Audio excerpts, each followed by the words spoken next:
Olá, seja muito bem-vinda a mais uma live. Eu sou Juliana Benevides, especialista em envelhecimento saudável, e hoje estou aqui para conversar com você sobre oficinas de inclusão digital para idosos. Se você pretende, você está pensando em elaborar projetos, né, voltados para a inclusão digital de idosos, geralmente esses projetos, né, começam com oficinas de inclusão digital. Fique nessa live, porque hoje eu tenho algumas orientações para trazer para você, tá bom?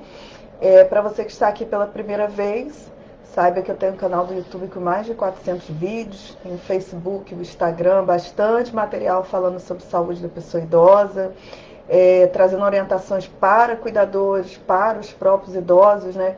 E também para os profissionais aí da área de gerontologia, profissionais que atuam com pessoas idosas. Então, tem bastante coisa aí para você futucar, né? E aprender aí sobre saúde da pessoa idosa, tá bom? Quero dar uma boa noite pro Flávio, quero dar uma boa noite para vocês que estão chegando aí, gente, no Facebook, dê o seu boa noite, você que vai chegar aqui também pelo Instagram, né? É importante saber quem está participando aí comigo, né? Sempre é muito bom ver os comentários de vocês.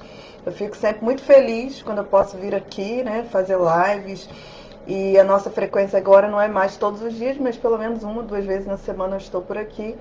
E sempre trazendo publicações também, né? Quando eu não faço live, sempre tem aí, eu tenho um vídeo, tem, enfim, texto, sempre tem bastante coisa, é bom vocês estarem sempre dando uma olhada, tá bom?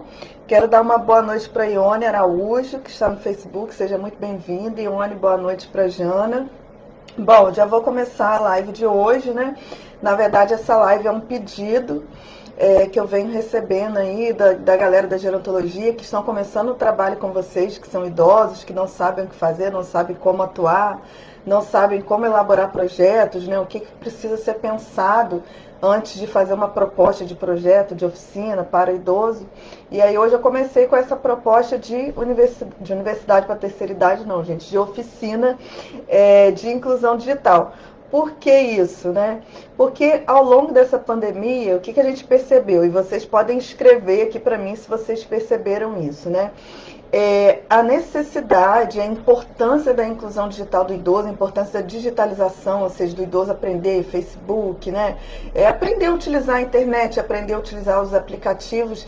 Essa importância aumentou muito. A gente já sabia, já desde antes da pandemia, né? A gente que estuda nessa área já sabia que o idoso, quando ele é alfabetizado, né, digitalmente, ele aprende a utilizar computador, celular, internet, aplicativo, a gente já sabia que isso ajudava a melhorar a memória, que isso melhorava, né, toda a cognição, que isso melhorava as relações sociais do idoso, porque ele começa a interagir com outras pessoas, né, e com a própria família por meio das redes sociais, facilita a comunicação. Às vezes a distância entre o idoso e a família, os amigos é grande, mas as redes sociais em si, principalmente, né, facilitavam o acesso do idoso a tudo isso. Mas durante essa pandemia a gente percebeu que a inclusão digital é fundamental. Então, vocês idosos, né, que utilizam o Facebook, que utilizam o Instagram, vocês podem escrever aqui, deixar o depoimento de vocês. O quanto que foi importante você poder assistir uma live no Facebook, você poder assistir um vídeo no YouTube, você poder utilizar o WhatsApp para fazer um pedido, uma compra na farmácia, para conversar com os amigos, para fazer um vídeo com os netos. Não é verdade? Marcinha, que chegou aí também, seja bem-vinda, Marcinha. É fundamental. Então, vocês imaginem, vocês que estão aqui, vocês têm celular e com certeza vocês sabem da importância disso para vocês, né? Do celular, do computador.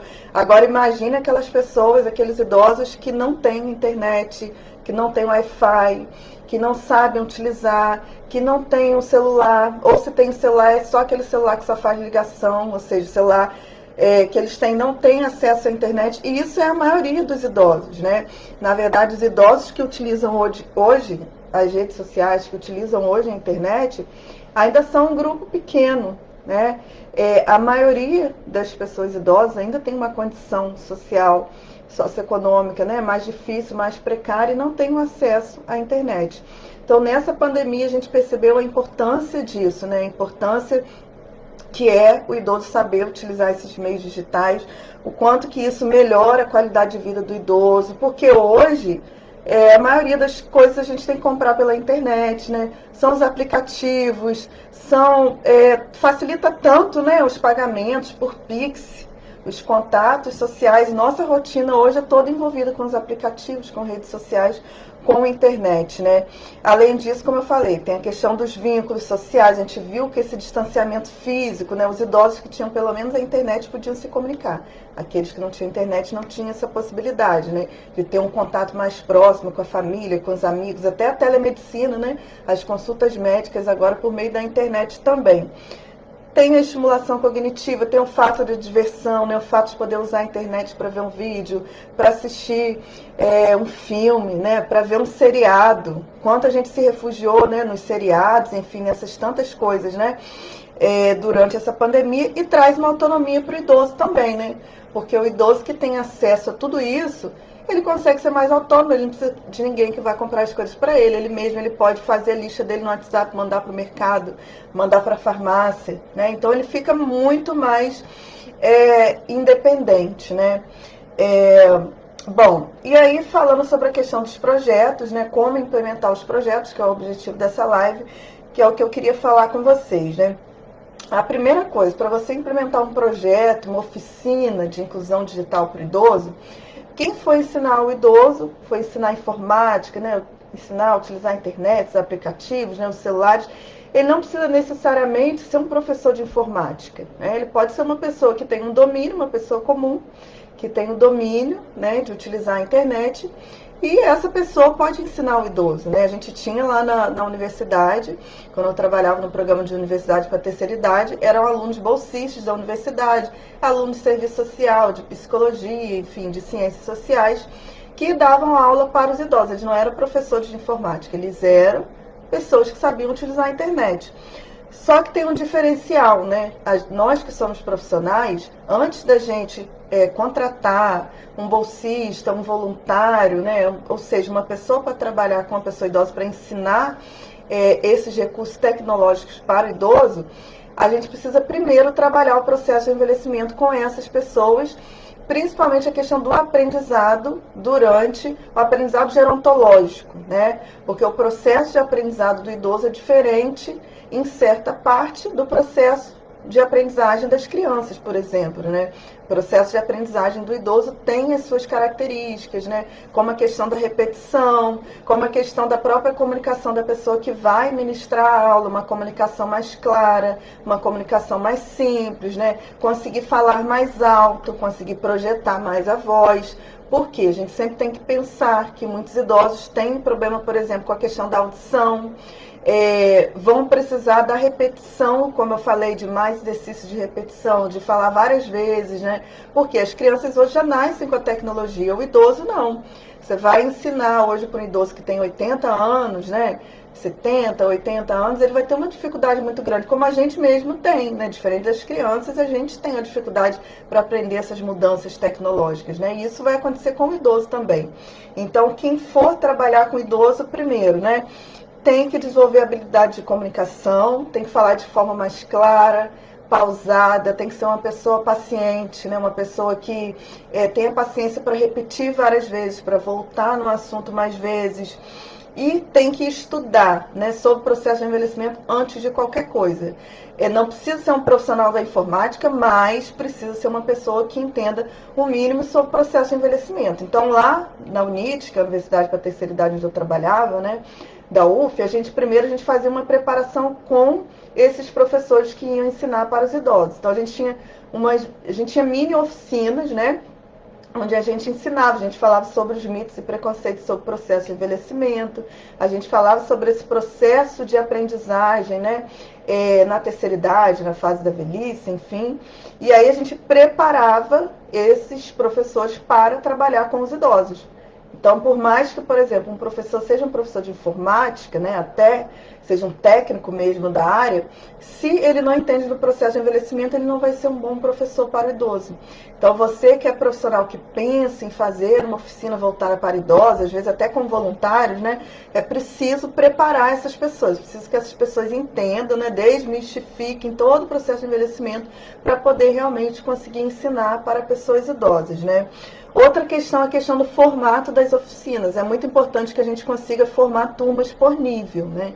Então a gente tem que fazer uma triagem desses idosos, porque alguns idosos já, por exemplo, já sabem digitar, já têm um celular, mas ele tem dificuldade com aplicativos, tem dificuldade com redes sociais. Alguns são totalmente analfabetos digitais.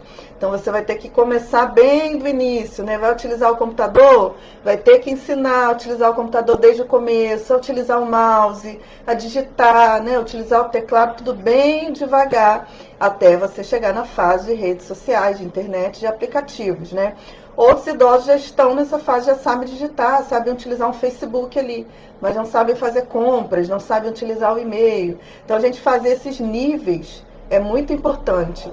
E estabelecer critérios também, né? Por exemplo, sobre a questão de escolaridade, né? Geralmente, quando a gente faz, por exemplo, trabalhos voluntários, né, de inclusão digital para idosos, a gente vai fazer um recorte ali, onde a gente vai estar tentando incluir mais aquelas pessoas que têm mais dificuldade socioeconômica, justamente porque não tem condições de pagar um curso, né? A gente vai avaliar a questão da escolaridade também desses idosos. A gente vai ver o conhecimento prévio, como eu falei, para fazer os níveis ali de várias turmas, né? Para a gente não juntar todo mundo numa oficina e aí você às vezes até constrange aquele idoso que não sabe nada se você coloca ele junto com idosos que sabem mais, que já são mais avançados, né? Em relação à questão da duração, as aulas não podem ser muito longas, né? A duração vai ter que ser ali de 45 minutos a 1 hora no máximo, senão se torna cansativo. De preferência que as aulas para os idosos sejam no período da manhã, porque muitos idosos no período da tarde, né, já vão ter um pouco mais de dificuldade. Então o horário da manhã é o horário prioritário aí, né, onde o idoso vai ter mais energia para participar dessas oficinas. Em relação a quantas vezes na semana, eu recomendo assim, que no mínimo essas oficinas sejam 2 vezes na semana, para o idoso conseguir fixar mais, né? A questão do conteúdo. O material para o idoso tem que ser adaptado. Então, se você vai montar uma oficina, essa oficina tem que ter um material específico para o idoso. Como, Juliana? Letras maiores, né? Toda apostila que você faz para o idoso, você vai colocar letras maiores, você vai colocar figuras, vai colocar fotos, né, do teclado, com setas, né, foto de todo o passo a passo ali que o idoso vai fazer no computador. Isso é importante para poder ele fixar, porque alguns idosos têm medo de mexer no computador, têm medo de mexer no celular. Então, para ele exercitar em casa, tem que ser uma apostila realmente o passo a passo, devagarzinho, porque às vezes a gente parte do princípio que é igual o jovem, que vai para o curso de informática e já sabe muita coisa, o idoso não. Então, você tem que fazer uma apostila simples, clara, né, com menos termos técnicos, né, direto no ponto e com passo a passo, né. Lembrando sempre assim, gente, o foco quando a gente pensa em informática para idoso, a gente pensa nele aprender algo que seja funcional para ele. Então, o que é funcional para o idoso, né? O que é muito importante que o idoso aprenda hoje? É importante que ele saiba mandar um e-mail, né? É importante que o idoso saiba utilizar o WhatsApp.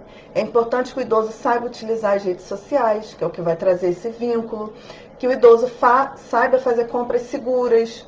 É importante que você ensine para o idoso noções de segurança na internet, sobre fake news, né? A gente vê muito, eu via muito onde eu trabalhava, os idosos aprenderam a utilizar o WhatsApp e aí, de repente, eles recebiam aquelas mensagens, eles não sabiam analisar a questão das fontes, né? Se as fontes eram fidedignas, se eram verdadeiras. Aí, o que eles faziam? Eles recebiam uma mensagem no WhatsApp e saíam mandando para todo mundo, né? Ou aquelas correntes, saíam encaminhando para todo mundo. E aí a gente tinha todo aquele processo de educar os idosos. Olha, quando você receber uma informação, tem que saber a fonte, tem que procurar. Como que você vai ficar sabendo se é fake news?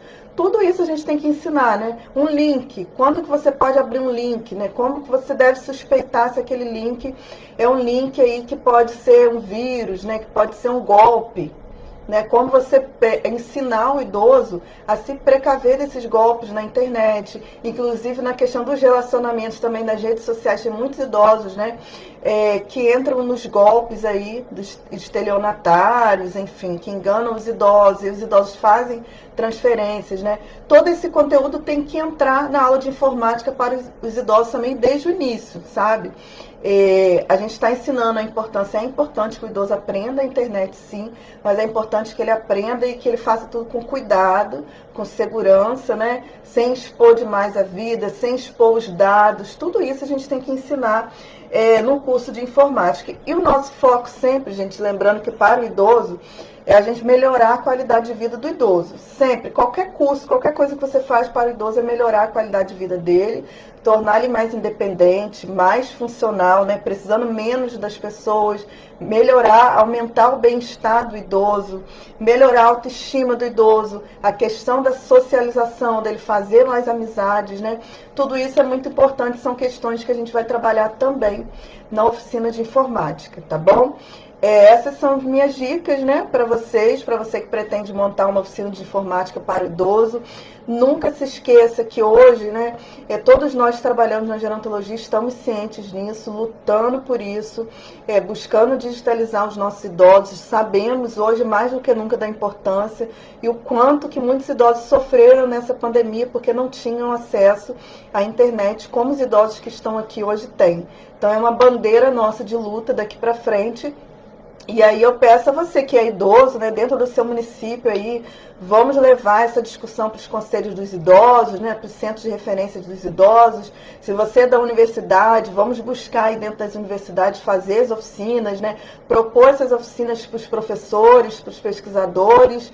Você que é do âmbito privado também, que é empreendedor, também pode empreender fazendo cursos, né? Pode ser curso pago, porque tem pessoas que podem pagar também, né? Tem idosos que podem pagar. Não tem profissionais que se dispõem a ensinar para pessoas idosas da forma que deve ser o aprendizado nessa fase da vida. Então, você também pode empreender na área, né? O importante é que todos tenham acesso, tanto os idosos com condições socioeconômicas, né, mais precárias, quanto aqueles que são classe média, que têm condições de investir, de pagar. O importante é que a gente consiga trabalhar essa questão da digitalização do idoso, porque a gente sabe a importância, né, para a saúde da pessoa idosa, tá bom? Eu quero agradecer aqui no Facebook a presença de Flávio, de Oni, de Lourdes, de Leonésia, de... quem mais? Não consegui enxergar ali. A Leonésia falou no grupo, essa live seria às 20. Não, a live é às 19. Não sei se eu errei aí na chamada, Leonésia, mas é às 19 horas que seria a live. Eu não tenho conseguido fazer live às 20 horas, tá? Porque eu estou assistindo uma aula nesse horário, né, das 20 horas, então 20 às 10. Tá praticamente impossível fazer live no momento, mas eu sempre tenho conseguido fazer nesse horário. Se eu coloquei o horário errado, desculpa, tá, Leonésia? Mas eu acho que estava 19 horas sim. Tá bom, gente? Eu quero lembrar vocês que vocês podem colocar sugestões de lives, tá? Quero lembrar vocês que a gente vai ter uma semana sobre a doença de Alzheimer. Vai ser logo no finalzinho de agosto, final de agosto para início de setembro. Depois da semana do Alzheimer, eu vou abrir uma mentoria de Alzheimer mentoria SOS Alzheimer, para você que é cuidador. Então, você que é cuidador, quer aprender, quer conversar comigo ao vivo, no tete a tete, a gente vai ter a abertura dessa mentoria também. E tô aberta a sugestões de lives aí para vocês, tá bom? Se vocês quiserem, só colocar aí embaixo as sugestões e aí eu venho aqui e vou fazer lives para vocês, trazer conteúdos aí que sejam importantes, né? E que possam melhorar a qualidade de vida de vocês, tá bom? Um forte abraço, então. Até a próxima live, se Deus quiser. Tchau, tchau.